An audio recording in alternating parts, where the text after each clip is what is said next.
दोस्तों कहते हैं कि पड़ोसी अगर बेहतर हो तो आप खुशकिस्मत हैं। फिर चाहे वो आपके घर के बगल वाले घर का पड़ोसी हो या फिर आपके मोहल्ले का पड़ोस का मोहल्ला हो, आपके इलाके का पड़ोस का इलाका हो। लेकिन यहां हम बात कर रहे हैं दरअसल हमारे पड़ोसी मुल्क की। पड़ोसी मुल्क जो है सरहद पार से लगातार हिंदुस्तान को बेचैन रखने की, उसे परेशान करने की या उसे दहशत के साए में रखने की हर मुमकिन कोशिश करता रहता है। एक नहीं कई बार उसके नापाक इरादे जो है उसको लगातार उसको वो खानी पड़ी है अपने इरादे को तकमील पहुंचाने की कोशिश में।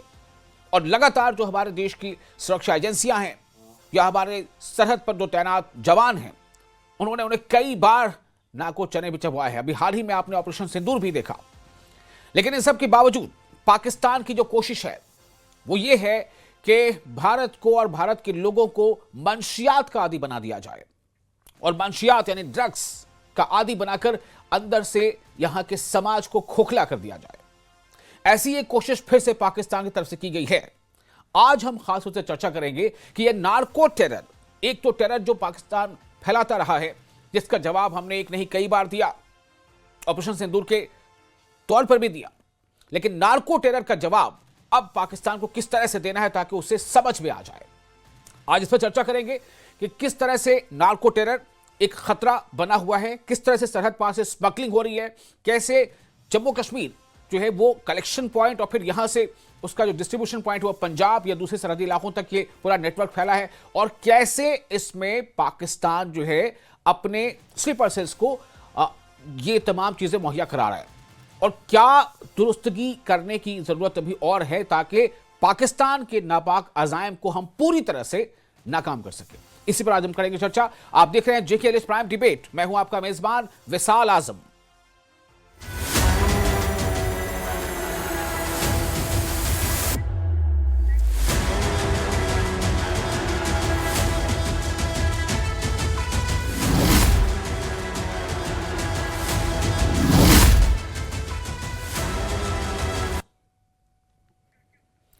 तो इस खास चर्चा में आज हम बातचीत करेंगे क्योंकि ये जो हरबा है जो सरहद पार से दुश्मन इस्तेमाल कर रहा है, इस हरबे में खास तौर से नौजवान जो है वो टारगेट बनते हैं।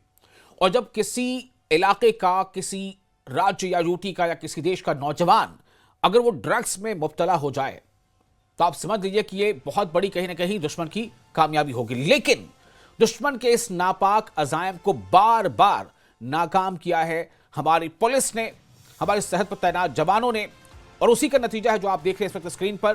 किस तरह से जम्मू कश्मीर पुलिस ने जुमेरात के रोज सरहद पार मंशियात के एक रैकेट का पर्दाफाश करते हुए 6 लोगों को गिरफ्तार किया और तकरीबन 5 किलो हेरोइन बरामद की, जिसकी मालियत 30 करोड़ रुपए बताई जाती है।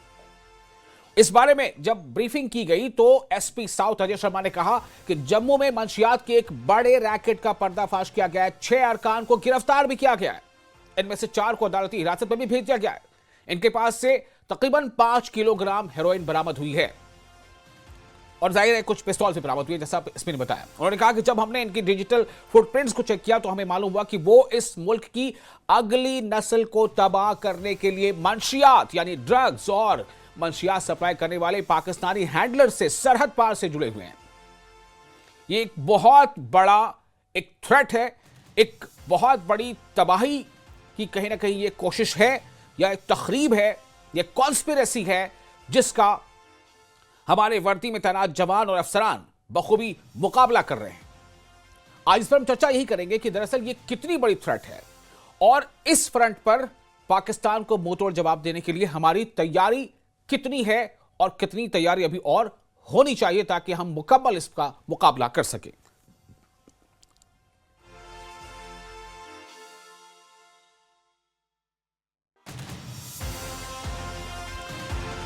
तो अब सीधे रुख करेंगे अपने मेहमानों का और उनका तारुफ करा देते हैं आपसे। हमारे साथ कौन कौन से मेहमान जुड़ चुके हैं। हमारे साथ सुगंधा बहादुर जुड़ चुकी हैं, प्रोफेसर हैं और एक्स पुलिस ऑफिसर भी हैं, आपका बहुत इस्तकबाल है। जगदीप सिंह जुड़ चुके हैं, senior leader Congress. Captain Anil Gaur जुड़ चुके हैं, डिफेंस एक्सपर्ट। और कुछ देर में हमारे साथ विक्रम मल्होत्रा होंगे, स्पोक्स पर्सन बीजेपी। सबसे पहले मैं चूंकि ये परिवार को यानी एक खानदान को बहुत ज्यादा नुकसान पहुंचाता है अगर नौजवान किसी तरह से इसके चंगुल में फंस जाए। इसलिए मैं पारिवारिक तौर पर कितना बड़ा थ्रेट है, पहले मैं इसके लिए सुगंधा महाजन आपके पास आना चाहूंगा। मैं जानना चाहता हूं, क्योंकि आप पुलिस ऑफिसर भी रह चुकी हैं, प्रोफेसर भी हैं, आप इस पर मजीद मुझे लगता है कि बेहतर एक रोशनी डाल सकती हैं कि आप हमें ये बताएं कि ये ड्रग्स या मंशियात की स्मगलिंग का जो नेटवर्क है, दरअसल ये देश के या हमारे राज्यों यूटी के नौजवानों के लिए कितना बड़ा खतरा है।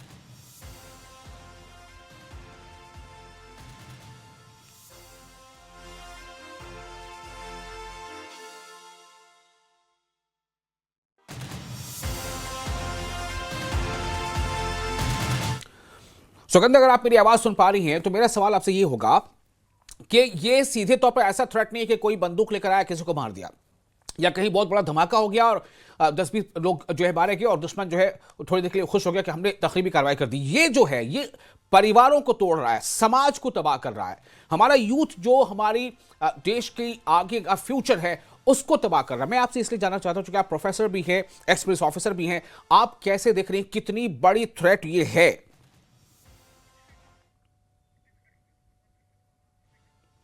मैं लगता है आवाज तक पहुंच नहीं पा रही है। मैं उनके पास दोबारा जाऊंगा। सवाल करते हैं कैप्टन अनिल गौर साहब का। कैप्टन अनिल गौर साहब, मैं आपके पास आना चाहता हूं। अभी ये बताएं, आपके डिफेंस को कितना बड़ा इससे खतरा है? मतलब अगर आप नार्को, आप देखिए हम लोग कई बार इस पर बीच बीच में रहकर चर्चा कर चुके हैं। पहले क्या मोडस ऑपरेंडी था, अब क्या मोडस ऑपरेंडी हो गया, इसमें अब कितना बड़ा जो एक मीडियम बन गया है ड्रोन, और हम किस हद तक इसमें कामयाब हो रहे हैं इसको भेद पाने में, इसको जो है डिफेंड कर पाने में। अनिल साहब। हाँ, आजम साहब, ऐसा है। जी देखिए, जो नार्को थ्रेट है वो बहुत बड़ा है। जी और नार्को टेरर जो है वो एक ऐसी चीज है कि एक आदमी जो इस नशे के धुत में है, इस जी। नशे की लत में है, हाँ। आप उससे कुछ भी करा सकते हैं। सिर्फ उसको ये कह के कि अच्छा जी तेरे को तभी मिलेगा ये तेरा जो डोज है जब तू ये काम करेगा, वो जी आदमी अपने घर वालों को मार देगा। ऐसी चीज है ये एक जो एक जिसको नशा होता है, उसको जो लत पड़ जाती है, जी वो सबसे बड़ी बात ये है। अब दूसरी बात देखिए क्या हो रहा है पाकिस्तान के अंदर। अब पाकिस्तान, हमें पता है कि जो हब ऑफ नार्को जो है जी। वो पाकिस्तान बन गया है। पहले हम्म अफगानिस्तान होता था जहां ओपीएम सबसे ज्यादा बनता था, हम्म और वहां पे उसकी रिफाइनरीज थी। वो उन्होंने, जब ये तालिबान वगैरह आए, उन्होंने बंद कराया उसके ऊपर इंटरनेशनल प्रेशर भी पड़ा है। हम्म हालांकि अभी भी वहां पॉपी उगता है, हम्म पर जो रिफाइनिंग वगैरह है वो बंद हो गई है वहां पे। वो अब ये खैबर पख्तून के इलाके में आ गया, और ये हम्म। सारा का सारा आईएसआई और पाकिस्तान आर्मी जो है वो देख रही है इसको। जी। और वहां से ये हेरोइन वगैरह ये इसकी जो जो है बन के हम्म इसको यहाँ लाते हैं। और क्या करते हैं, आप क्या करना शुरू किया है इन्होंने, ड्रोन के जरिए हेरोइन और साथ में उसके साथ आर्म्स और एमिनेशन, जी।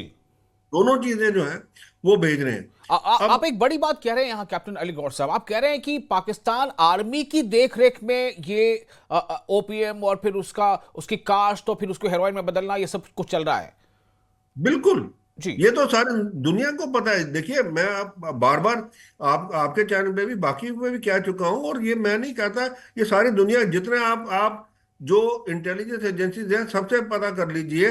ये सारा का सारा जो देख रेख है, जो पाकिस्तान, देखिए पाकिस्तान अपना जो ये एक मैं कहूँगा फंड जो है, जी। ये टेररिज्म फंड जो है वो कहाँ से कर रहा है? हाँ। वो यहीं से कर रहा है सारा, कि ये नार्कोटिक्स जो है, जो ओपीएम आ रहा है अफगानिस्तान से, उसको रिफाइन करके हम्म ये उसको भेज रहे हैं। हिंदुस्तान में ही नहीं, ये हम्म सारी दुनिया में भेज रहे हैं इसको। हम्म और हिंदुस्तान एक ऐसा ट्रांजिट पॉइंट बन गया है उसके लिए कि वहां से ये जा रहा है। अब सबसे बड़ी प्रॉब्लम क्या है कि हमें, जो ट्रांजिट में जा रहा है वो तो चलो ठीक है, हम्म चला गया यहाँ से, पर हम्म सबसे बड़ी प्रॉब्लम ये है जो बॉर्डर स्टेट्स हैं हमारे। हम्म आप गुजरात से लेकर कश्मीर तक ले लीजिए, जो बॉर्डर स्टेट्स हैं हम्म उनके अंदर सबसे बड़ी प्रॉब्लम ये हो रही है कि ये नारकोटिक्स की जो चीज है ये जी। ला रहे हैं वहां पे। हम्म एक तो पहले जो है आपने देखा पंजाब में किस तरीके से इन्होंने वो जो हमारे यूथ को उनको नशे की लत लगाई।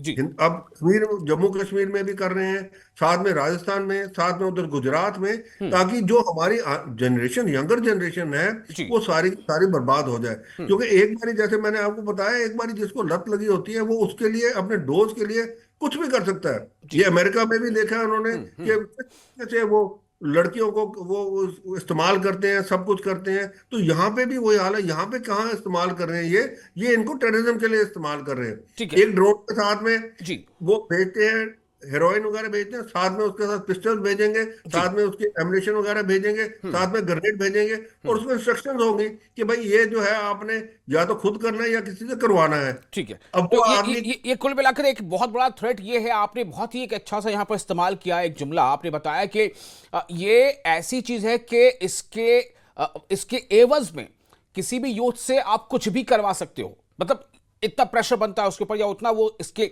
एडिक्शन का के गिरफ्त में आ जाता है। मैं इसी सवाल को लेकर जा रहा हूँ सुगंधा के पास। फिर से सुगंधा महाजन से जुड़ चुकी है, प्रोफेसर है और एक्सपीरियंस ऑफिसर भी है। सुगंधा, मैं आपसे जानना चाहता हूं कि जो अभी बताया गौर साहब ने, कि मैं आपसे भी समझना चाहता हूं कि नार्को टेरर कितनी बड़ी थ्रेट है, और ये क्योंकि जब तक हम किसी बीमारी की गंभीरता को नहीं मान लेते तब तक उसके इलाज के लिए हम उतने तत्पर शायद नहीं हो पाते। जी सुगंधा। बिल्कुल जी विशाल, मैं बात करना चाहूंगी, अगर एक पुलिस ऑफिसर की हैसियत से देखूं, एक्स पुलिस ऑफिसर की, तो एक बहुत बड़ा हमारे लिए अचीवमेंट है इतना हीरोइन का कंसाइनमेंट पकड़ना या कोई भी कंसाइनमेंट पकड़ना। लेकिन जब मैं एक शिक्षिका के तौर पर सोचती हूँ तो मुझे बहुत बुरा लगता है। It's not a matter of celebration. मुझे ऐसा लगता है कि अगर ये इतनी बड़ी खेप पकड़ी जा चुकी है तो इसके अलावा कितना ड्रग है जो कि सर्कुलेशन में है। जी तो इस चीज के बारे में हमें जरूर सोचना होगा, क्योंकि हमारी पूरी की पूरी सोसाइटी इससे प्रभावित है, चाहे यंग बच्चे हों या मिडिल एज ग्रुप के लोग हों, सब लोग जो है इससे प्रभावित है। जैसे आपने कहा, ये बहुत बड़ी बीमारी है और ये समस्या आज से नहीं है, बहुत सालों से हमारी सोसाइटी में है। जी फिर भी कोई एक पुख्ता हम इसके अगेंस्ट जो है कार्रवाई जो अभी तक नहीं कर पा रहे हैं। लगातार जैसे अभी बात चल रही थी कि इंडिया जो है एक ट्रांजिशन जोन है। अगर हम पूरा गोल्डन क्रेसेंट को समझे, अफगानिस्तान की बात करें, पाकिस्तान की बात करें और इंडिया की भी बात करें, एडजॉइनिंग एरियाज, तो बहुत ज्यादा जो सप्लाई है, आप देखें कि even Pakistan, Afghanistan, India badly hit है। मतलब ये सिर्फ सप्लाई चेन नहीं है बल्कि कंज्यूमर्स भी हैं ड्रग्स के। तो वो हमारे लिए एक बहुत बड़ी समस्या है। सुगंधा, मैं फिर से एक बार आपसे ये समझने की कोशिश करना चाहता हूं कि ये थ्रेट है कितना बड़ा, ये सप्लाई चेन, और ये कैसे हो पा रहा है, हम कहां नाकाम हो रहे हैं। मैं दूसरे राउंड में आऊंगा। मैं पहले ये जानना, तो ये थ्रेट कितना बड़ा है, कितना सीवियर इससे नुकसान है, किस किस को नुकसान है? जी, अगर आप देखेंगे, हम यूजुअली क्या होता है कि ड्रग पैडलर्स को हम लोग पकड़ते हैं और थोड़ा बहुत कुछ ग्राम उनसे जो रिसीव होता है वो एक सोसाइटी में डेटरेंस का काम करता है कि हमें अवेयरनेस होती है इस चीज से कि ये जो ड्रग्स हैं कितनी तरह की हैं, किस तरह से लोगों के बीच में ये आ रही हैं। वो पुलिस की एक बहुत अच्छी कार्रवाई है।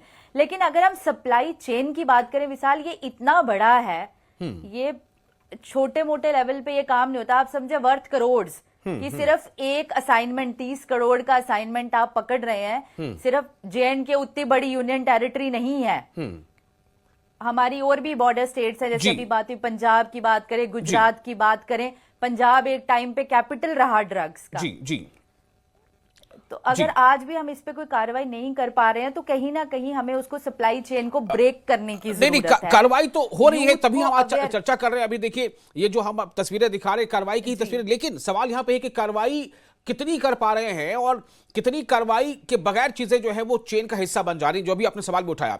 जगदीप सिंह हमारे साथ मौजूद है, सीनियर लीडर है कांग्रेस के। जगदीप जी, मैं आपके पास आना चाहता हूं। मैं चाहता हूं पहले आप अब ये बताएं हमें कि ये थ्रेट दरअसल कितना बड़ा है, कितना बड़ा ये एक प्लॉट है, या कितनी बड़ी नुकसान का बायस बन सकता है। एक बहुत बड़ी बात अभी अनिल साहब ने कही कि ये ऐसी चीज है कि जिसे जो इसके गिरफ्त में आ गए उससे आप कुछ भी करवा लो। आप समझ रहे हैं क्या मतलब है इसका? मैं जानना चाहता हूं कि कैसे ये बर्बाद कर रहा है माशरे को या यूथ को, कैसे? वसाल साहब आदाब। जी, निश्चित तौर पर अभी तक जो भूमिका बांधी गई उसमें बड़े चिरपरिचित अंदाज में वो तमाम बातें रखी गई जो अमूमन सोसाइटी को मालूम है, जो लोग उसके जानकार हैं। जी, अगर वास्तव में हम इस चर्चा को गंभीरता से लेना चाहते हैं तो मैं समझता हूं कि उन तथ्यों पर बात होनी चाहिए जिन पर मुझे लगता है यहाँ तो चर्चा होती नहीं है, और अगर होती है तो कहीं ना कहीं ये प्रोफेशनल हैजर्ड्स रहते हैं कि वो उतने बढ़िया और मुतासिर ढंग से जो है वो जानकारी में नहीं आती। पहली तो बात ये कि नार्को जो टेररिज्म है, जी आप आईएसआईएस से शुरू हो जाए, बोको हराम तक चले जाएं, या फिर अलकायदा से होते हुए जी लश्कर तैयबा की बात करें, जैश मोहम्मद की बात करें, हकानी नेटवर्क पे चले जाएं, तो दुनिया भर के अंदर नार्को टेररिज्म एक बहुत बड़ी चुनौती है। अब सवाल यह है कि हम उसके साथ कैसे निपट रहे हैं। जी यहां मैं आपको 2-3 बातें स्पष्ट कर दूं। उंगलियों पर गिने जा सकते हैं वो तमाम वरिष्ठ अधिकारी जी जिन्होंने एक बहुत बेहतरीन ढंग से बड़ा उम्दा काम किया वैली के अंदर, जम्मू कश्मीर के अंदर, और बहुत बढ़िया उनका नेटवर्क था, बहुत बढ़िया नियंत्रण था। जी लेकिन अफसोस इस बात का है कि जो आज ब्यूरोक्रेसी में देख रहा हूं, जिस तरीके से डेपुटेशन पर ऑफिसर्स को जम्मू कश्मीर लाया जाता है, जब तक आपको अनुभव नहीं है, आप आतंकवाद को गहराई से समझते नहीं हैं। आपसे अगर यह पूछ लिया जाए कि इस्लामिक थॉट्स के स्कूल्स जो हैं वो कौन कौन से हैं, देवबंदी, सल्फासी, या इसके अलावा हम बात करें हल्कानी है, उसके अलावा हनाफी की बात करें, तो बहुत सारे स्कूल्स हैं। उनका काम करने का तरीका कैसा है, कौन सा मिलिटेंट ऑर्गेनाइजेशन किस तरीके से ऑपरेट करता है, उनके ओवरग्राउंड वर्कर्स जो हैं उनको वो कैसे अपनी गिरफ्त में लेते हैं, कैसे उनको फंडिंग होती है। आपकी जानकारी के लिए यहाँ मैं एक और बात बता दूं, आपने देखा पिछले दिनों भाजपा वालों ने बड़ा टंका पीटा, जिसके लिए ये जाने जाते हैं कि हमने बहुत बढ़िया तरीके से जो है वो एक तरह से रोक लगा दी है तमाम तरह की हवाला फंडिंग पर। लेकिन आपको ये समझना होगा, आज भी कई ऐसे आउटलेट आपको देश के बड़े बड़े होटल्स में मिल जाएंगे जिनका ओरिजिन कश्मीर से है, वहां से जो है टेरर फंडिंग होती है। जो लोग हज को जाते हैं, सीधे साधे लोग जाते हैं, उनको कई बार एक तरह का कुरियर बना दिया जाता है छोटे मोटे लालच के चलते। इसके अलावा और बहुत सारे ऐसे नए नए तरीके जो है नार्को टेररिज्म से जुड़े लोग खोजते रहते हैं। तो सवाल ये है कि हम इससे लड़े कैसे। यहां तक ड्रोन्स की बात की गई, तो अब तो ये इंद्रजाल जो बनाया है हमने एंटी ड्रोन सिस्टम, वो अब प्रभाव में आ चुका है। आज अगर हमने उसका तोड़ निकाला तो कल जो हमारे दुश्मन है, देश के दुश्मन है, वो कोई और तरीका निकालेंगे। तो जरूरत है बुनियादी कारणों को समझने की, अनुभवी अधिकारियों को ग्राउंड पर उतारने की, और उन मूलभूत समस्याओं पर गंभीरता से मनन करके किसी निष्कर्ष पर पहुंचने की, जो मैं समझ पा रहा हूं। जी वसाल साहब, ठीक है, बहुत सही। आपने मेरे दोनों राउंड के क्वेश्चन का जवाब दे दिया है कि ये थ्रेट कितना बड़ा है और इसके लिए इसका सामना हम कैसे करें। अनिल साहब, मैं आपके पास दोबारा आता हूं। मेरा अब सवाल ये है कि हमने पहले राउंड में कोशिश की कि ये थ्रेट को समझे कि थ्रेट दरअसल ये कितना बड़ा है। मुझे लगता है कि बहुत सारे इसके पहलू थे जो अभी भी अनटच्ड रह गए हैं, क्योंकि अभी भी इसकी ग्रेविटी को हम समझ नहीं पाए कि ये दरअसल कितना बड़ा खतरा है, जहां पर एक परिवार के अंदर के दो सदस्य ही एक दूसरे के दुश्मन हो जाते हैं। इसका असर यह हुआ कि कई बार किसी यूथ ने अपनी किसी बाप पर हमला कर दिया, तो किसी ने मां पर हमला कर दिया, तो किसी ने भाई को ही मार दिया। मतलब आप समझिए कि कितना ज्यादा जिस इंस्टीट्यूशन को सबसे ज्यादा सैक्रेड समझते हैं फैमिली मेंबर्स आपस में, वो मतलब इसका ये असर है। तो फिर दूसरों की जान लेना या दूसरे के लिए कुछ कर देना नेगेटिव, वो तो खैर आपने कही दिया कि इससे कुछ भी करवा सकते हो। मैं अब इस पर आता हूं अनिल साहब, हम इसे कितना सक्षम है रोक पाने में, मेरा सवाल आपसे। बहुत गंभीर सवाल है आपका। देखिए, ऐसा है, हमारे जो ओवरऑल, मैं एक चीज कहूंगा, ओवरऑल जो हम अगर पूरा देश को ले लें और बॉर्डर स्टेट्स को ले लें, उसके अंदर हम काफी मशक्कत कर रहे हैं जी कि भाई इसको किसी तरीके से जो सप्लाई चेन है वो टूटे। सबसे बड़ी प्रॉब्लम ये है कि जैसे मैंने आपको बताया कि ड्रोन्स के जरिए जो ये इन्होंने स्टार्ट किया है, पहले तो कोरियर के जरिए आता था, तो चलो वो तो जैसे बॉर्डर फेंसिंग के आस पास फेंक देते थे, तो चलो जी वहां से वो रिट्रीव करते वक्त लोग पकड़े जाते थे। अब ड्रोन के जरिए आ रहा है। ड्रोन्स को जो है उसको नाकाम करने के लिए हमने जो है अपना जो एक अभी हाल ही में ये जो कंपनी हिंदुस्तान में ही वो बनाई है, हमने मोबाइल जो है ड्रोन जो है वो व्हीकल जो है वो तैयार कर दी है। और वो तकरीबन अब जो है उसकी जो प्रोडक्शन है वो तकरीबन 100 व्हीकल्स एक साल में निकलेंगी। और वो ऐसी है कि दुनिया में, ये मैं आपको बता दूं, दुनिया में से जितने ड्रोन, एंटी ड्रोन उनके पास है, उससे ये सबसे कारगर है, क्योंकि ये मोबाइल है एक, दूसरा ये एआई पे सारी निर्भर है, जी इसके अंदर ह्यूमन इंटरफेरेंस कुछ नहीं है। जी और इसकी रेंज जो है वो 800 मीटर है। उसके अंदर ये पूरे जितने के ड्रोन अगर आसपास कोई उड़ रहा है वो उसको पकड़ सकती है, और इसको कोई इसने उसको एक्टिव तरीके से डिस्ट्रॉय नहीं करना। एक्टिव तरीके का मतलब होता है कि उसने कोई फायर नहीं करना उसके ऊपर, उसने कोई लेजर नहीं फेंकना, उसने उसको जो है उसका इलेक्ट्रॉनिक सिस्टम जो है ड्रोन का वो उसको खत्म कर देना है, जी ताकि ड्रोन जो है हम्म वो इसके कब्जे में आ जाए। जो हैंडलर जो हमारी गाड़ी है उसके जो हमारा प्रोग्राम है उसके आ जाए, और वो ड्रोन को लैंड करा के वहां से उसकी सारी जो लाया है सामान वो भी रिट्रीव हो जाएगा। साथ में ये भी पता लग जाएगा उसके अंदर, क्योंकि उसके अंदर जीपीएस वगैरह सारा होता है, वो हम्म मैसेज कि कहाँ जा रहा था, किसके पास जा रहा था, वो भी सब आ जाएगा। हम्म तो ये चीज है, ये अभी हाल ही में अभी जो है हिंदुस्तान के अंदर ये अभी शुरू हुआ और इसको लॉन्च भी कर दिया है। जी और ये मैं तो आपको तो यकीन तो तो आप जिस तरह से बता रहे हैं कैप्टन साहब, क्या ये मान लिया जाए कि आने वाले चंद एक हफ्तों या महीनों के बाद फिर हमें ऐसी खबरें सुनने को नहीं मिलेंगी कि कोई असाइनमेंट आया, पकड़ा नहीं गया, नहीं नहीं पकड़ा ये गया बिल्कुल कि असाइनमेंट, तो देखिए, खबर मिलेगी कि उस बात की नहीं, नहीं, वो इंसर्ट हाँ प्लस कर गया आनंद वो सोसाइटी में या लोगों के आनंद बीच। साहब ऐसा है, देखिए आप जो कह रहे हो हफ्ते के अंदर, आप देखिए एरिया कितना है। अरे भाई बॉर्डर एरिया जो जेएंडके का ही देख लीजिए ना, कितना टेरेन है और कितना एरिया है। हम्म आप बाकी पंजाब का देख लीजिए, सारा देख लीजिए, ये टाइम लगेगा। हम्म इसके लिए देखो आपने एक कार्रवाई शुरू की है अभी। ठीक है ये इतने सालों में आप आस्ते आस्ते देखो डेवलपमेंट चलती रहती है ना। पहले हम्म हम ह्यूमन इंट के साथ चलते थे, हम्म हमने ह्यूमन इंट वगैरह किया, जी अब हमें पता लगा कि भाई ये ड्रोन क्या है, तो उसका भी तोड़ निकाला है। जी तो ये जो हमने निकाला तोड़, यकीनन जो है जो वहां से नार्को ये सप्लाई कर रहे, देखिए आपको मैं थोड़ा सा एक बताता हूँ। जी अमेरिका देखिए, अमेरिका क्या कर रहा है। हम्म अमेरिका तो वो बोट्स को पूरा डिस्ट्रॉय कर रहा है, साथ में उसके अंदर जो क्रू है उसको भी मार रहा है। हम्म वहां पे तो उनकी सेनेट में आवाज उठ रही है कि जी आप ह्यूमन राइट्स को जो है उनके जो लोग जो है आपने उनको मार दिया है। जी पर जी वो कर रहा है। ठीक है आप ओके ये देखिए, जी कितनी स्पीड बोट के कैप्टन साथ साहब, वो ये आपने उस तकनीक की बात की, उस साधन की बात की जिससे हम इसका सामना कर सकते हैं। लेकिन मैं सुगंधा आपके पास आना चाहता हूं। मैं चाहता हूं थोड़ा सा माशरा, जो समाज हमारा है, जो एक परिवार जो हमारा है, वहां उस माशरे में, उस समाज में हमें इसका सामना करने के लिए क्या बताना चाहिए। लोगों को पता हो कि भाई सामने जो है वो बहुत बड़ा खतरा है, तो लोग उससे भागते हैं। इसको खतरा बताने के लिए और इसको लोगों को बेदार अवेयर करने के लिए कि कितना नुकसानदेह है, उसके लिए हम, और दूसरा पहलू क्या है इसको कैटर करने का, इसको टेक केयर करने का। विशाल, जैसे हम अभी जितनी भी बात कर रहे हैं, चाहे ड्रोन्स की बात कर रहे हैं या बाकी बॉर्डर सीलिंग की बात कर रहे हैं, ये सब जो है प्रॉब्लम बेस्ड सॉल्यूशन है जी कि प्रॉब्लम हमारे सामने आया, फिर हमने उसका सॉल्यूशन निकाला। जी पर आपका सवाल बहुत अच्छा है कि हमारी जितनी भी जनता है वो आम जनता है, टेक्नोलॉजी को बहुत ज्यादा नहीं समझती है। अब जंग शुरू हुई तो हमें पता चला कि कुछ ऐसे इंस्ट्रूमेंट्स हमारे पास हैं जो हमें प्रोटेक्ट कर रहे हैं। जी इसी तरीके से मैं हमेशा ऐसी बात करती हूँ कि पहले तो ड्रग्स के इशू को कभी भी पॉलिटिसाइज मत करिए। जी आप इसको एक बहुत बड़ी समस्या लेकर चलिए कि जो हमारा India is a young nation, जी हमारा यूथ जो है वो खराब हो रहा है, हमारी जो फ्यूचर है वो खराब हो रहा जी। है, हमें उन्हें बचाना है। अब इसके लिए जो हमारे सरकारों की पहल है, जैसे हम खेलो इंडिया की पहल कर रहे हैं या हम बाकी प्लेटफॉर्म्स अपने यूथ को प्रोवाइड कर रहे हैं, हम उन्हें एम्बेसडर्स बना रहे हैं, ये अपॉर्चुनिटीज बहुत अच्छी हैं कि हमें अपने यूथ की एनर्जी को चैनलाइज करना है। हमें उनके एक ऐसे प्लेटफॉर्म पे लाना है जहां उन्हें हर चीज के बारे में पता हो। Parents need to have open talk with their children.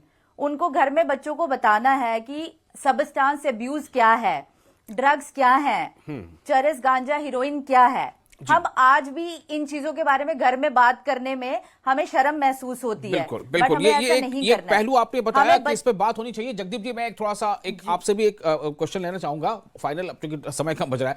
मैं चाहूंगा कि इसकी शुरुआत कैसे होगी, मतलब ये कैसे लगेगा और कौन लोग हैं जो इसके चंगुल में फंस जाते हैं। क्या कहीं ना कहीं ये मतलब बेरोजगारी या लोगों के पास इतना वक्त है यूथ के पास कि वो फंस जा रहा है इसमें, वो अपना ध्यान कहीं और भटकाना चाहता है, इसके नतीजे में वो उसका आदी बन जाता है।